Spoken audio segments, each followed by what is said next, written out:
Hello everyone. Today I wanted to go over a new feature of the tool, and that is the placard change feature.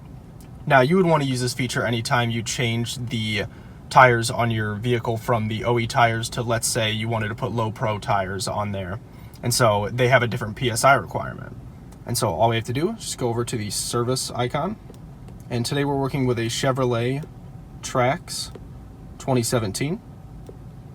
You're going to scroll down here to the placard icon.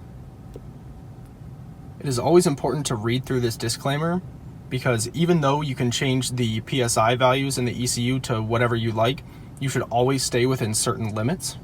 So let's go ahead and scroll through this. Press OK. Now it's going to tell us to connect the OBD2 module to our tool, so let's go ahead and do that. Alright, so once we've connected the OBD2 module to our tool, we're going to want to also connect it to the vehicle's ECU. Make sure the ignition is in the on position. Alright, then press OK. So now this screen is going to show the current placard values stored in the ECU, so for the front and rear axle, so they both say 35.